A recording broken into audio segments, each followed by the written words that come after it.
pessoal, bem-vindo ao segundo episódio do nosso EcoCast, o seu podcast ecológico. Aqui vamos falar sobre tudo o que se trata de ecologia, com convidados especialistas no assunto. E hoje o tema é resíduos plásticos.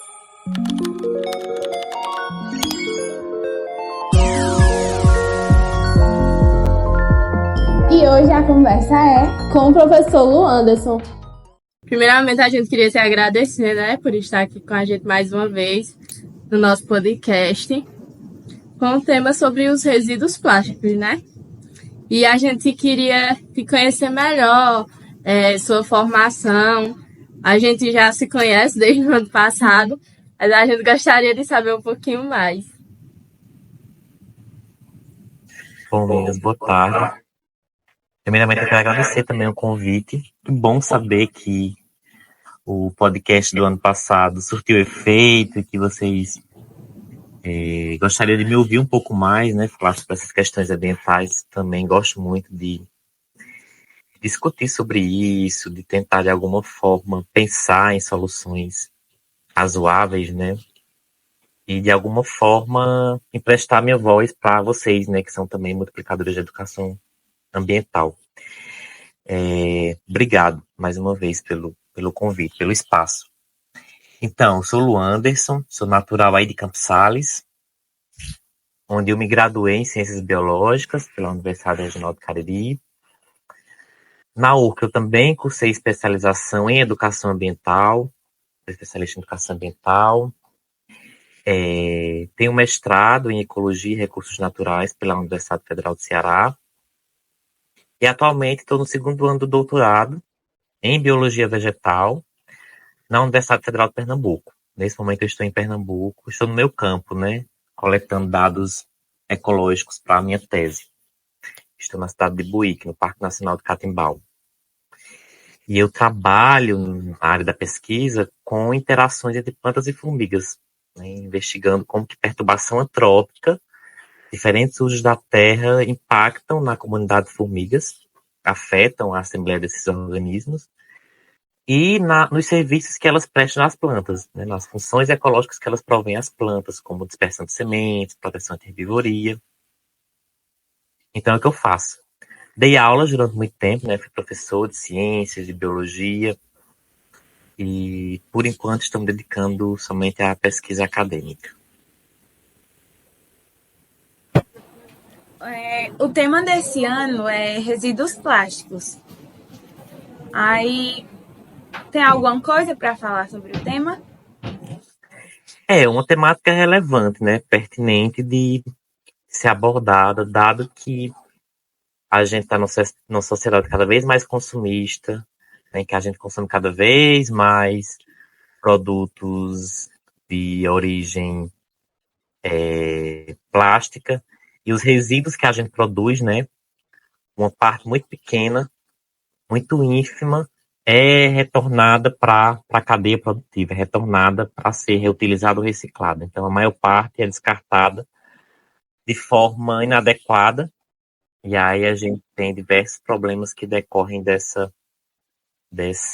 descarte inadequado dos plásticos, Bom, como a gente sabe, eu acho que é evidente que é uma grande problemática na sociedade e a gente evidencia muito isso no nosso cotidiano. Aí eu queria saber, para você, o que é a poluição plástica e como ela surge assim no nosso meio. A poluição plástica, ela pode ser definida assim bem sinteticamente, bem resumidamente, como o acúmulo desses resíduos que são feitos, que são à base de plástico, esse acúmulo no meio ambiente, principalmente nos rios, oceanos, no solo aberto, nas áreas urbanas. Ela surge principalmente pelo descarte incorreto e inadequado, dessas embalagens de origem plástica, como sacolas, garrafas. Bom, como nós sabemos, o plástico ele causa um grande impacto ambiental negativo, que afeta tanto os seres vivos como o ecossistema. Com base nisso, como o plástico ele se torna um poluente no meio ambiente? Bom, o plástico se torna poluente porque ele é um material extremamente resistente à decomposição natural, né? A gente não tem organismos biológicos que decomponham, né, tão facilmente. Então, ele pode levar centenas de anos para se degradar. Então, com o tempo, ele se fragmenta em pedaços menores, que a gente chama de microplástico, né? Que se espalham pelo ambiente, inclusive no ar, contaminando o solo, a água, os organismos, e dificultando essa remoção e causando os impactos ambientais que a gente já conhece. Bom, o que a gente mais vê na atualidade são animais invadindo zonas urbanas por perderem seus habitats naturais. E isso é uma grande consequência. Aí, quais são os principais impactos da poluição plástica nos ecossistemas, assim, na atualidade? São muitos, né? Porque essa poluição, essa categoria de poluição, ela causa graves danos à fauna, né, como você falou, como a ingestão acidental e o enredamento, né? Como acontece nas tartarugas marinhas, elas ficarem presas em redes, em sacolas, então elas ficam enredadas, o que pode levar à morte desses animais. Além disso, os plásticos liberam substâncias tóxicas que contaminam o solo, a água, prejudicando então o crescimento de plantas, a saúde dos organismos, que dependem desses ecossistemas aquáticos. Então é todo uma cascata, né? Um problema em cadeia, que se torna cada vez maior à medida que expande as áreas de descarte. Hoje em dia, os plásticos eles estão presentes em praticamente tudo, em embalagens, em utensílios e até em produtos de higiene. Mas o que muita gente não percebe é que depois de descartados, esses materiais eles continuam no meio ambiente, que pode durar cerca até de 450 anos. Diante de tudo isso, quem são os mais afetados por essa poluição? É difícil dizer se tem uma categoria de organismo que sofre mais, né? Todos sofremos, direto ou indiretamente, com essa poluição. Os animais marinhos e terrestres são os mais diretamente afetados. Eles sofrem lesões, eles ingerem em plástico e não conseguem digerir, então ficam aprisionados nos seus organismos e isso causa morte. Mas as populações humanas também são afetadas, né?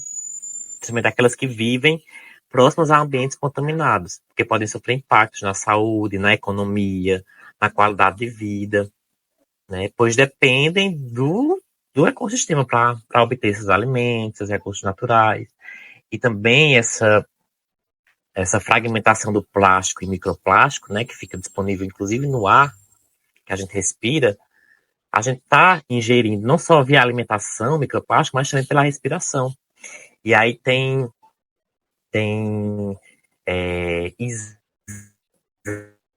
exames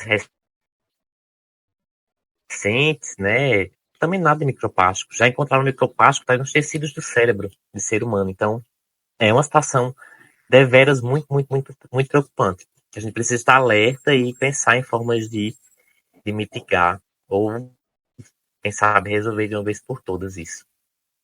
Bom, como foi retratado anteriormente, o habitat que agora, na atualidade, mais sofre com esses impactos é os oceanos, os rios, provocando uma grande evasão desses animais. Como a poluição plástica afeta os oceanos e a nossa vida atualmente?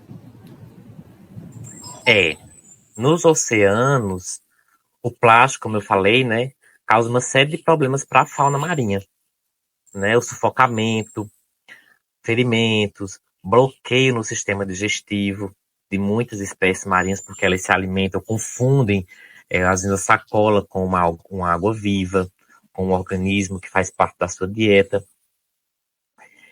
E também serve como meio de transporte para toxinas, né? Como eu falei, o plástico contém algumas substâncias tóxicas. E às vezes também conduz até espécie invasora, né, nesses plásticos. Então, tudo isso causa alteração no equilíbrio dos ecossistemas marinhos. Essa poluição prejudica a biodiversidade e pode afetar a pesca e o turismo. E aí afeta diretamente os seres humanos, né? Ninguém gostaria de ir para um local turístico que seja reconhecido por poluição, por ser muito degradado. Então, afeta o ser humano nesse sentido, né? A gente que também depende da pesca, né? Populações dependem da pesca para sua subsistência, né? Peixes e frutos do mar são muito apreciados pelas populações humanas, então isso tem um input muito importante na nossa economia. Então tudo isso pode ser prejudicado de alguma forma, em certo grau. E também é uma temática que não tem a devida importância no meio social, tem pouca visibilidade. Exatamente, porque acho que falta muita educação ambiental, né?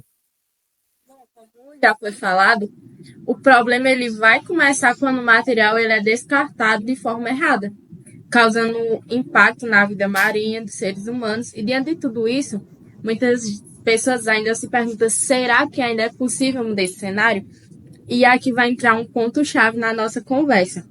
Qual é o papel da educação ambiental no combate à poluição plástica? Imprescindível, né? A educação ambiental é fundamental para conscientizar as pessoas sobre os danos causados pelo plástico, né? E a importância de reduzir o seu uso. Ela incentiva práticas de consumo responsável, descarte correto e apoia as políticas ambientais, que contribuem para as mudanças de comportamento e proteção do meio ambiente. No fim das contas, a educação ambiental ela está aí para isso, né? Para conscientizar, sensibilizar as pessoas e trazer elas para esse lado, né? Para o lado da mobilização, para o lado da conscientização, do consumo reduzido, né? De pensar mais também no outro. Que futuro, que planeta a gente está deixando para as futuras gerações, para os nossos filhos, para os nossos netos. Então, a educação ambiental ela promove esse exercício, né, de consciência. E também eu acho que, tipo, para sanar o problema, devia ser inserido mais, falado sobre educação ambiental na escola. Por experiência própria, não é uma problemática que tem tanta importância. Não ocorre como uma disciplina obrigatória, né? Os documentos normativos da educação, LDB, e os outros documentos, eles prevêem que a educação ambiental deve ser trabalhada de forma transversal, né? São os famosos temas transversais. Então, ele aparece de forma transdisciplinar no currículo. Então, todas as disciplinas deveriam trabalhar a educação ambiental de alguma forma.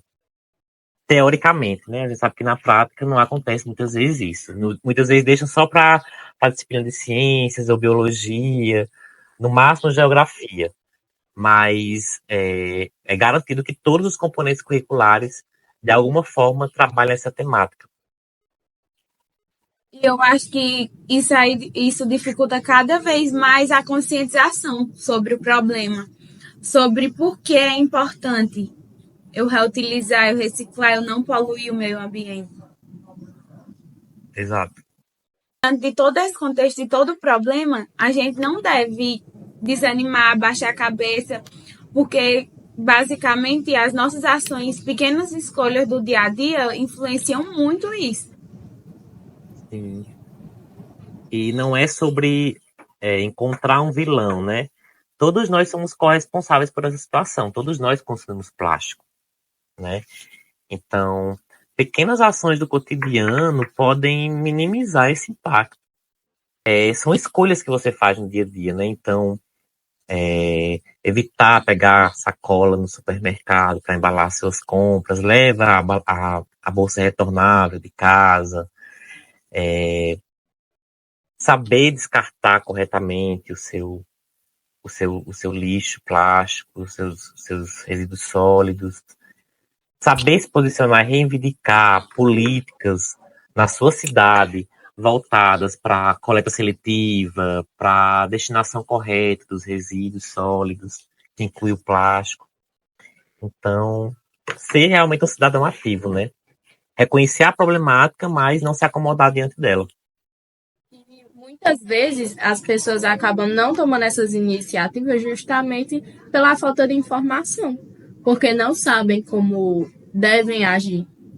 Exato. Mas eu acho que diante da situação a gente não pode, pelo fato de tipo, já estar tão agravante que daqui a um dia a gente, quer dizer, atualmente a gente já está sofrendo as consequências disso. Aí eu queria saber se você conhece projetos ou leis que ajudam a reduzir a poluição plástica no nosso cotidiano. Tem muitas, né? No Brasil a gente tem a legislação ambiental, né? A Lei Nacional de Resíduos Sólidos, né? A legislação ambiental que prevê como, como os resíduos sólidos devem ser geridos, né, nas cidades. Vários países adotaram leis que proíbem ou restringem o uso de sacolas plásticas descartáveis e incentivam a reciclagem. Além disso, há projetos e campanhas que promovem a coleta seletiva, o reaproveitamento e o desenvolvimento de alternativas sustentáveis para reduzir o consumo de plástico. Então, tem muitas. Não dá para elencar, né? Tem muitas. Se você vê que no seu município, na sua cidade, não tem uma iniciativa nesse sentido,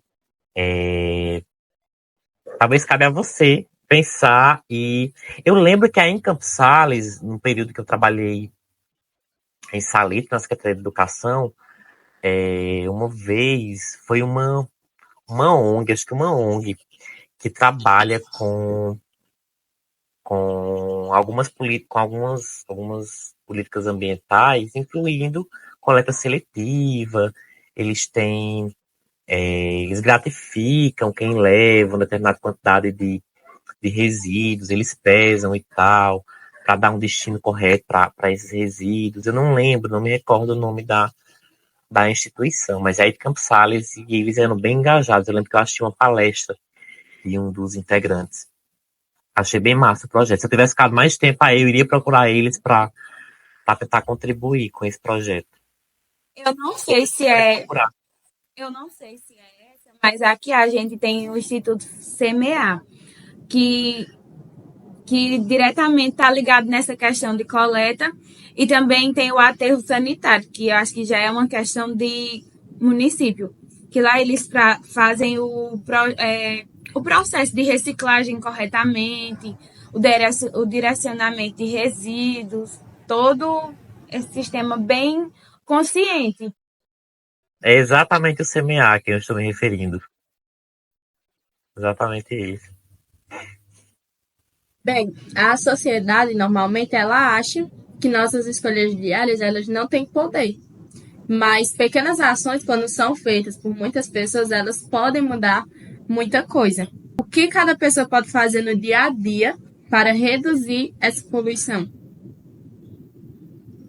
Evitar produtos descartáveis, reutilizar a embalagem, separar corretamente o lixo para reciclagem e escolher produtos feitos com materiais sustentáveis. Hoje a gente tem com mais acessibilidade, né? Produtos biodegradáveis, alguns tipos de plásticos que demoram menos tempo na natureza para se decompor. Também é importante ficar atento a isso, né? Além disso, também é importante apoiar iniciativas ambientais, compartilhar informações para aumentar a conscientização na comunidade, tentar se integrar a esses projetos como o CMA, né? Conhecer, ver quais são as ações deles, sei lá, quem sabe tirar um dia para fazer um voluntário lá na ONG. Tem muitas pequenas ações do nosso cotidiano que podem contribuir, né? Dentro das nossas casas. Às vezes a gente pensa que não faz diferença, mas com certeza faz, né? É um trabalho de formiguinha. Imagina se todo mundo de repente despertasse e começasse a fazer, né? Na totalidade, o resultado que a gente teria. Então, não é porque o outro não cuida do lixo dele, não se responsabiliza, que eu também vou fazer o mesmo. É uma consciência individual, mas que tem consequência coletiva. Ainda mais se você apoia as iniciativas, compartilha informações, leva informações, se permite ser esse canal, né, de multiplicar essas ideias, essas ações. Bom, é um tema que também é muito retratado, é a sustentabilidade, que é pouco abordado no meio social e que é muito distante, uma coisa que é desconhecida, mas que em controvérsia é uma coisa que pode começar como simples ações, como já foi dito. Mas quais os conselhos que você daria para quem quer ter um estilo de vida mais sustentável? Uma maneira de se adaptar mais a isso? Até virar hábito, rotina, leva um tempo, né? Mas a gente tem que começar com pequenas mudanças, como reduzir o uso de plástico descartável, economizar água e energia, né? A gente pensa que não, mas quando a gente deixa aparelhos eletrodomésticos ligados, sem necessidade, a luz do banheiro, a luz de um cômodo está sendo ocupado, não é só na conta de luz que aquilo vai impactar, mas também no meio ambiente, dado que a origem da nossa energia, ela é de recursos naturais não renováveis, muitas vezes. Então, tem que ter consciência disso e tem que saber economizar. A água, que é um recurso finito, né? A água potável, digo. É importante economizar, é importante saber usar de forma racional. E também dar preferência para produtos locais e naturais, né? Ao invés de comprar algo que vem, sei lá, cheio de plástico, embalado, compra na feira local, com o comerciante local, de origem natural, né? Que faça bem para a sua saúde, para a saúde do meio ambiente. Além disso, buscar aprender mais sobre sustentabilidade, né? Ler, ouvir podcasts, conversar com pessoas mais experientes, profissionais da área, participar de projetos ambientais, se engajar, incentivar outras pessoas a adotarem hábitos conscientes. Vocês também, imagina que eu, uma pessoa individual, adota esses hábitos, eu posso transmitir isso para pro meu ciclo próximo, né? Então, para os meus pais, irmãos, parceiros. Então, os seus hábitos podem servir de reflexo, de inspiração para outras pessoas, né? E à medida que você fala sobre, que você incentiva, então você, além de adotar esse estilo de vida mais sustentável, você também promove esse estilo de vida. Bom, voltando para essa questão de hábito, aqui no nosso município a gente tem diversas feiras de artesanato, que justamente essa mudança de hábito entraria na cultura local. Sim, exatamente. Então, ver que essa mudança de hábitos pode trazer até uma fonte de renda, né? É bem legal pensar sobre as possibilidades, né? Então, todo mundo sai ganhando. A gente sai ganhando, o meio ambiente sai ganhando. Então, é uma troca mútua. A gente queria agradecer pela participação mais uma vez, mesmo estando em campo, se disponibilizou seu tempo, horário e o seu conhecimento. Obrigado também, meninas. Muito bom conversar com vocês. Espero que essa nossa conversa esteja acessível a muitas pessoas. Depois me mandem o produto e compartilhem para que outras pessoas possam nos ouvir e também passar a refletir sobre as coisas que a gente conversou aqui brevemente. Muito obrigado também. Parabéns para vocês, para o curso, para a escola, né? Escola de Educação Profissional Presidente Médici. E boa sorte nos trabalhos de vocês, nos estudos. Continuem. E qualquer dúvida, qualquer outro momento que precisem conversar mais sobre coisas do meio ambiente, de ecologia, e quiserem me convidar, estou à disposição. Gosto muito de falar sobre isso. E um desses encontro seja pessoalmente. Sim, tomara. Gostaria muito. Obrigada pela atenção e pela disponibilidade. Obrigado também. Abraço. Obrigado, Anderson. Tchau. Tchau.